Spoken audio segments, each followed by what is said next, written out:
La Tunisie veut empêcher le Maroc de mettre la main sur son secteur médical, mes amis, et c'est une question de souveraineté et de relations diplomatiques. Entre Tunis et Rabat, rien ne va plus. Alors peut-être le savez-vous déjà, mes amis, mais il existe au Maroc un géant hospitalier qu'on appelle Agdital. Et ce groupe-là souhaiterait racheter le TAG, c'est la première chaîne hospitalière tunisienne. Sauf que ça voudrait dire que le Maroc mettrait la main sur le secteur médical tunisien. Et vous allez me dire, mais quel est le rapport entre une entreprise marocaine et le gouvernement marocain? Et à première vue, aucun. Sauf lorsque vous savez que dans le conseil d'administration d'Agdital, vous avez cette dame, par exemple, Yasmina Badou, qui a été ministre de la Santé de Mohamed VI pendant 5 ans, secrétaire d'État également pendant 5 ans, donc 10 ans de ministère, et également députée marocaine. Et qu'en plus de ça, elle appartient à l'Istiklal, le parti le plus royaliste au Maroc.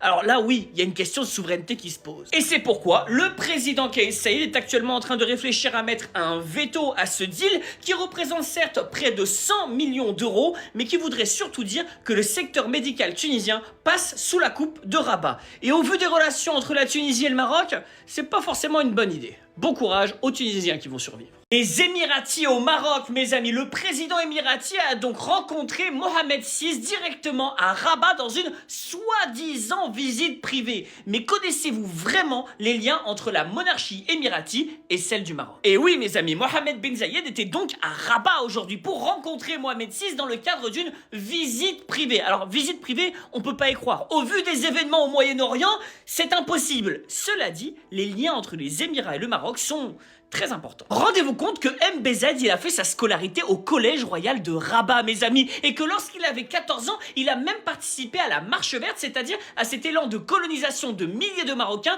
dans le Sahara occidental. Donc oui, les relations entre les deux souverains sont extrêmement anciennes, et même entre leurs parents. Parce qu'en 1971, lorsque les Émirats deviennent indépendants, parce que c'est un pays qui n'avait absolument aucune histoire, eh bien Hassan II a envoyé des troupes directement aux Émirats pour former la garde personnelle du président émirien et en plus de ça pour former l'armée émirati. Mes amis, il y a un lien historique entre les Émirats et le Maroc. Alors quoi d'étonnant de voir ces deux souverains côte à côte, quoi d'étonnant aussi de les voir sur la même ligne internationale vis-à-vis d'Israël, quoi d'étonnant de les voir aussi proches des États-Unis tous les deux, mes amis. C'est normal, ce sont des frères, ils ont été élevés ensemble et donc les liens entre les Émirats et le Maroc sont quasiment éternels.